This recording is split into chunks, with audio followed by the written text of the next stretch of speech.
평생을 캔버스 앞에서 보내온 화가에게 그림은 삶의 다른 이름입니다. 여수의 바다와 사람들, 그리고 동백. 이 모든 것들이 그의 손에서 생명력을 얻었죠. 힘이 들어요. 드는데 또 한편으로 힘든 만큼 하면서 즐거움이 있으니까 그것을 이제 즐거움 쪽으로 생각을 자꾸 그렇게 나가야 됩니다. 창작의 고통을 기꺼이 감내했기에 작업의 결과물은 그에게 만족감을 안겨줬습니다. 젊은 날 운명처럼 그림을 마주했고 온 열정을 바쳐 작품을 만들어온 40년. 화가 강종렬의 세월을 돌아봅니다.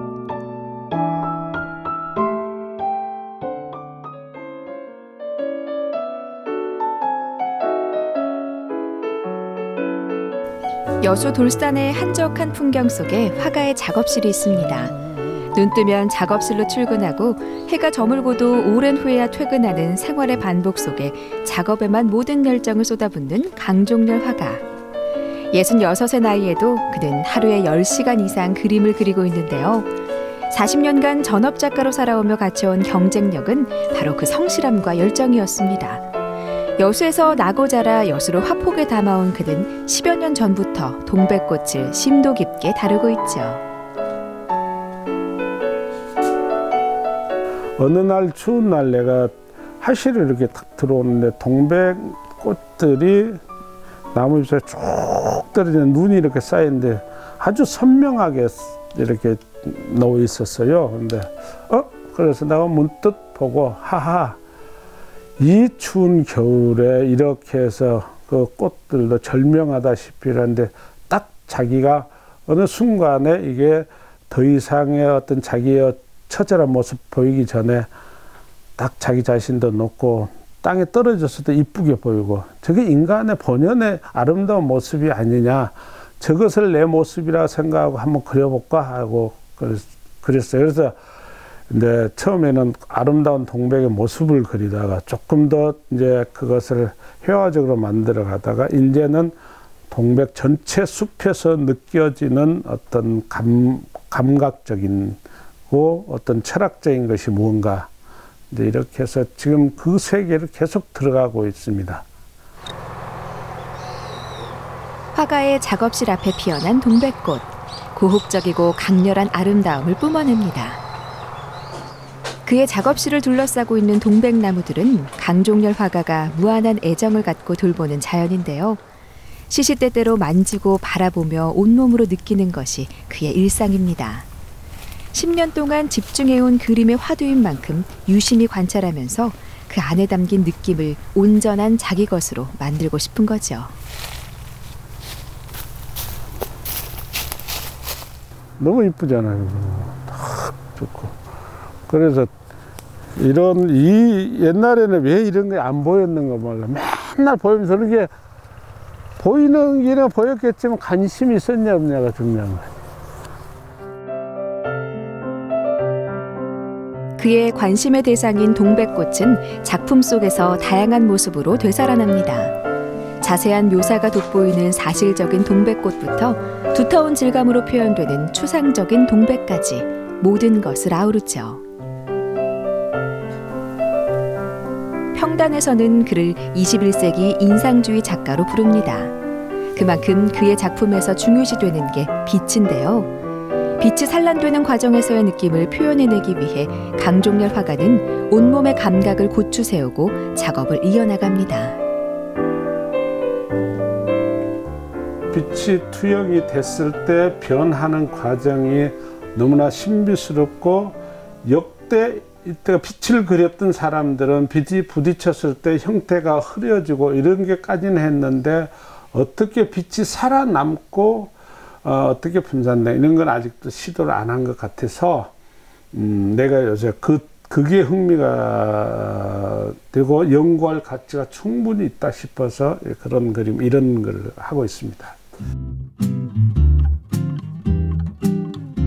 동백을 그린다는 것은 여수를 그리는 것이라고 말하는 화가는 수백 가지 방법으로 동백을 그려왔습니다.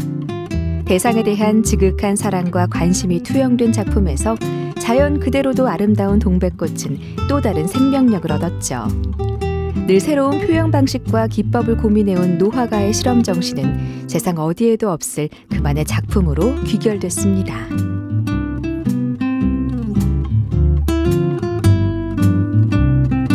자기 정신과 육체와 모든 것이 같이 부딪혀야 되고, 그러니까 당연히 힘들고 육체적으로나 뭐 정신적인 것뿐만 아니라 그렇지만은 어떠한 하나의 큰 좋은 예술품을 만들어내기 위해서는 그 정도의 고통 감내할 줄 알아야 되고, 또 그런 과정에서 나오는 작품이야만이 본인이 그 작품 애정을 갖고, 그 애정을 갖는 게 남들도 인정이 될 것이고, 또 어떤 세계 무대에 어떤 작품을 내놔도 자신 있게 이렇게 내놓을 수 있지 않냐, 그런 생각에서 그런 것 정도는 감내를 하고 있습니다.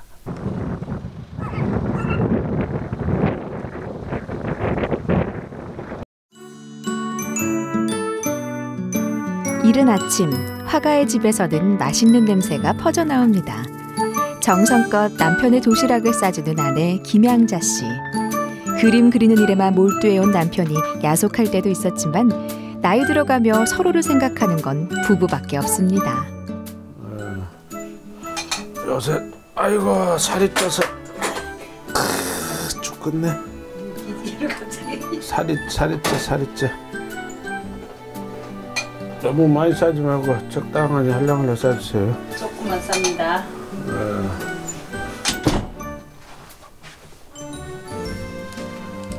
건강이 제일 걱정이고요.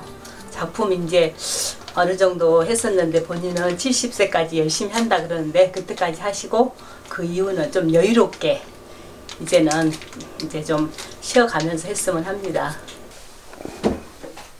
눈빛만 봐도 서로의 마음을 알 만큼 오래 살다 보니 남편은 아내가, 아내는 남편이 애틋하고 사랑스럽습니다. 잘 다녀오겠습니다. 네. 잘 다녀오겠습니다.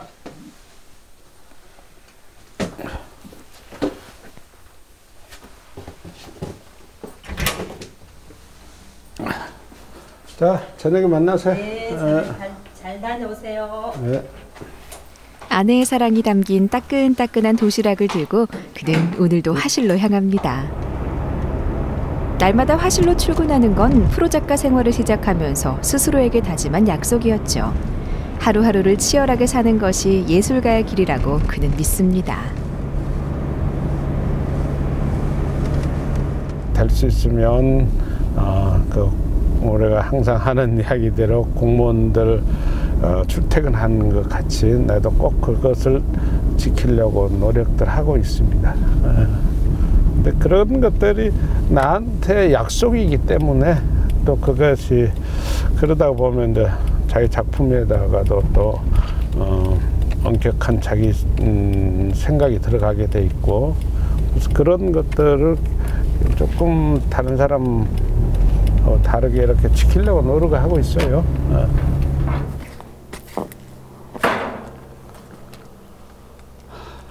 남도의 섬에는 오늘도 따사로운 햇살이 비춥니다. 여유로운 마음으로 작업실에 들어선 화가는 고혹적인 자태의 동백에 마음을 빼앗기는데요.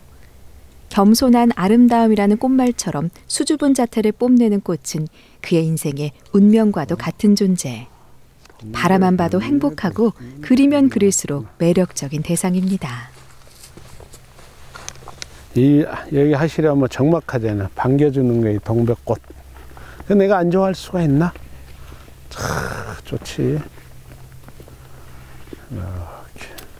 올해는 동백꽃이 빨리 피어서 그래 안 하면 지금 이렇게 꽃이 없을 시기인데 지금 오늘 좋은 거야.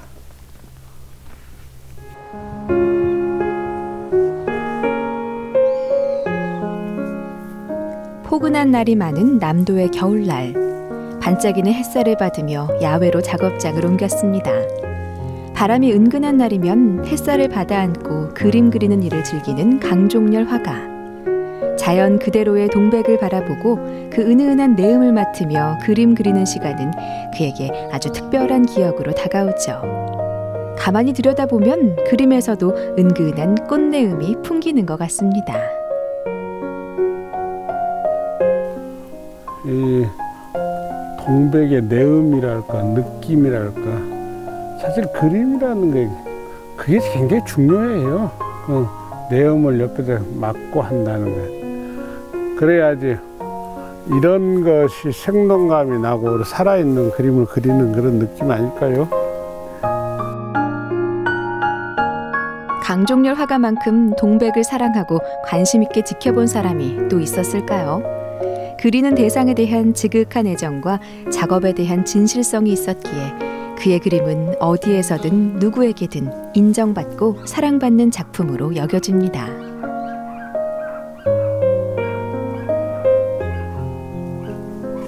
보통 사람들 내 동백 보더만 짠 냄새가 난다고 그래요. 그래서 참 다행이다. 내가 그런 생각으로 했는데 그림으로 애국이나 서울 같은 데 전시할 때 전혀 여수 냄새가 안 나, 짠 냄새 안 난다고 하면 이게 베리는 거잖아요. 근데 보는 순간 그렇게 기도 있게 보이고 여수의 어떤 바다의 내미를 같이 오는 거. 그래서 우리가 뭐 바다 내면 생선만 있다고 해서 내음이 나는 게 아니라 숨어 있는 그런 거. 그래서 내가 그런 생각을 하고 그리기 때문에 그런 것 같은 거라서 참 다행이다, 다행이다. 저 그러고 있습니다. 작품을 실어보내는 날이면 그의 마음에는 몸살이 옵니다. 온 힘을 다해 완성한 자식 같은 작품을 떠나보내려면 진통이 필요한 법이죠. 그건 그대로 놔두고. 그거는 어떤 걸 먼저 실으려고 그래? 근데 저건 그냥 그것만 가지고 그거만. 잠깐 있어봐. 또 뭐 있어? 화가의 머릿속에는 많은 생각이 교차합니다. 자신의 품을 떠난 자식들이 좋은 평가를 받았으면 하는 마음이 간절하죠. 어쩌면 이 순간 때문에 평생토록 치열했는지도 모르겠습니다. 그건 묘한 생각이 들지. 그러니까 우리 흔히 하던 말로 뭐 자식들 시집 보내고 뭐 딸 잘 키우네 뭐 그런 기분이기도 하고 안쓰럽고 그래서 여러분들이 좋은 데 가서 만일 팔렸을 경우 좋은 자리에서 당당하게 많은 사람들한테 즐거움을 줬으면 하는 그런 바람이 항상 있죠.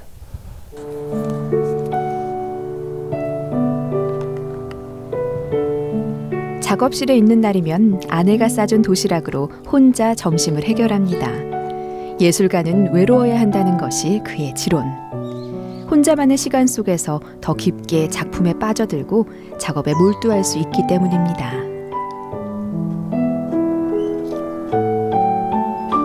처음에는 좀 외롭고 혼자 먹으니까 좀 밥맛도 없고 그랬어요. 근데 이제는 밥 먹으면서 밥보다는 그림 스케치 하든가 뭐 이 생각 또 그린 거는 밥이 어떻게 들어간지도 모르고 집어넣고 그래요. 그걸 이제 전에 가면 또 마누라 맛있는 거 해줄 건데 그게 때우는 거지.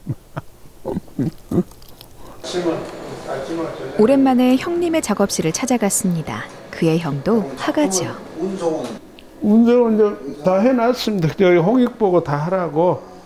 그래서 지금 홍익에서 알아서 다 갖다 놓긴 하고 이제 아직 디스플레이는 안 하고 작품이 너무 이제 뭐랄까 옛날 작품부터 이렇게 해 나가니까 그 작품들이 이제 선별하고 막 이런 그렇게 갖다 놓고 또 다시 선별하고 나와야 돼.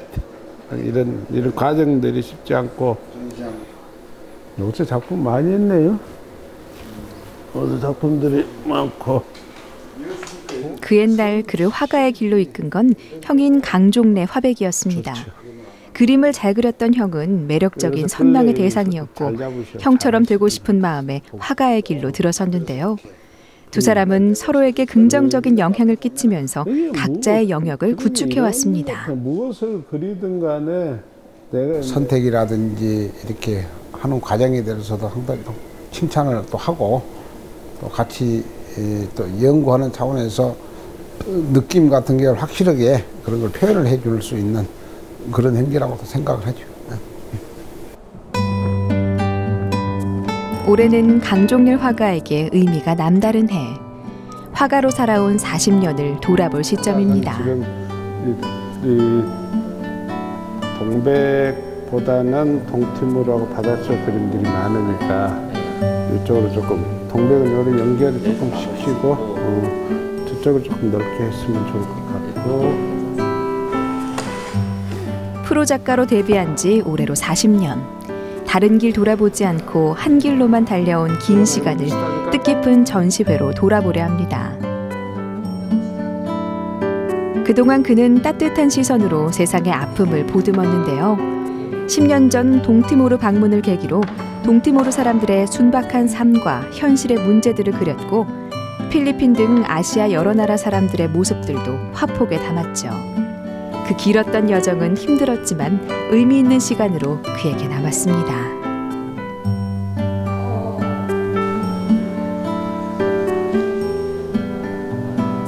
작품 하나하나 할 때 얼마나 눈물겨웠던 것, 더 어려웠던 일들, 또 얼마나 작품에서 즐거웠던 일, 그런 많은 게 이렇게 만감하게 되는데 이제 내일 완전히 DP가 끝나면 더욱더 하겠죠. 근데 지금도 어느 순간 그런 느낌들이 와요.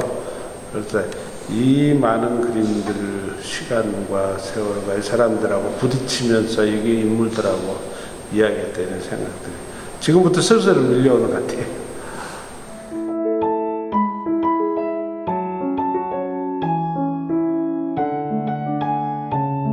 오랜 준비 끝에 전시회가 시작되는 날. 홀로 전시장에 선 작가의 마음에 복잡한 감정이 찾아듭니다. 하루하루를 누구보다 치열하게 살았고 그 하루가 모여 40년을 완성했지만 평가받는 순간에는 늘 떨리죠. 많이 흥분되고 또 뭐랄까 또 염려도 되고 어떤 고향에서 모처럼 하기 때문에 또 사람들은 어떤 기분으로 내 작품을 대할까 하는 그런 염려도 되고 어쨌든 그래도 뭐 축제의 기분으로 하려고 해요. 이번 전시회에서 가장 기념비적인 작품은 3,500호에 달하는 대작 동백숲입니다. 강종렬 화가가 2년이라는 긴 시간에 걸쳐 완성한 작품인데요. 그의 모든 인생 경험과 작가로 쌓아온 기술이 농축된 거대한 세계는 경건한 마음까지 안겨줍니다. 예술을 하다가 보면 많이 여러 가지로 이제 농축되는 이제 있잖아요. 생각과 어떤 테크닉과 자기 어떤 사상과 이런 것들이 이제는 한 곳에서다가 넣어야 되겠다. 그런데 마침 이제 여기에다가 이제 하면서 계속 어떤 내 열정도 쏟아부어서 부을 때가 됐다. 그게 사람이 제일 하고 싶은데도 안 될 때, 그건 뭐 자연스럽게 이렇게 돼야 되는데 기회가 이번에 여러 가지 나이와 내 테크닉과 또 생각하는 것들을 다 집어넣을 수 있는 기회가 온 것 같고.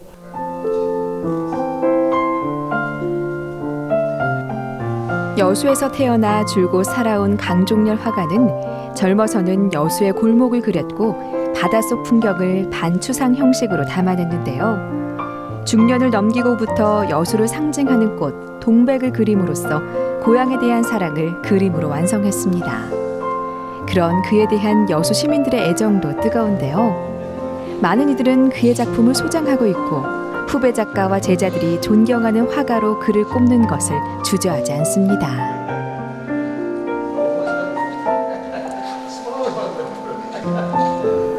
선생님의 이런 작품의 영향을 보고 사실 너무 깜짝 놀랐습니다. 그래서 그 연세에 이런 엄청난 대작을 만들어낼 수 있다는 것은 우리 제자 되는 또 우리 후배 되는 입장에서 생각을 좀 많이 해야 되겠다. 그래서 작가로서 그냥 대충 하는 것이 아니라 정말 프로의 어떤 정신으로 선생님의 그런 것들을 좀 본받아서 열심히 해야 되겠다는 생각, 그런 생각이 들었습니다.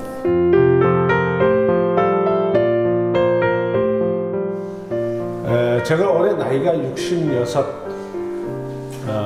이렇게 됐습니다. 근데 개인전을 어찌어찌 하다 보니 67번째 했습니다. 참 개인전 67번 초대되는 건 사실 엄청나게 많은 겁니다. 개인전 67번 개인전을 많이 했다고 해서 과연 그게 좋느냐, 그렇게 이야기할 수 없지만은 그래도 여태까지 붓을 잡고 그 미술이라는 그 테두리 안에서 제가 이렇게 머물고 그쪽에서 활동했다는 그 자체부터도 다른 헛생각 안 하고 했지 않느냐 이런 생각이 듭니다. 그래서 지금 보니까 다행이다 싶고 여러 가지로 이제 뭐 제 자신이 그래도 자랑스럽다 이런 생각도 듭니다. 40년 만에 67번째 개인전을 연다는 건 화가로서 단 하루도 쉬지 않고 달려왔다는 증거. 여기에 단체전 500여 회까지 더하면 그야말로 독보적인 기록이 될 텐데요. 그는 부단히도 노력했고 또 대중과 소통하기 위해 애써온 화가로 대한민국 화단에 남을 겁니다. 우선 지금 현재까지는 여기까지는 내가 내 모든 것을 걸고 해왔는데 앞으로는 또 새롭고 또 좋은 게 뭔가 찾아야 되지 않죠. 만일에 그런 걸 안 찾고 여기서 머무른다 그러면 지금까지 해왔던 게 무산되니까 그래서 새로운 걸 찾기 위해서 노력하고 또 내 예술 세계가 더 확장돼서 큰 것을 해주고 싶고. 여수가 사랑한 화가이자 세계가 인정한 화가 강종렬. 10년 후, 아니 20년 후에도 따끈따끈한 그의 작품을 만날 수 있을까요? 오늘의 글을 읽어낸 열정과 끈기로 숫자에 불과한 나이를 극복한다면 아마도 가능할 겁니다.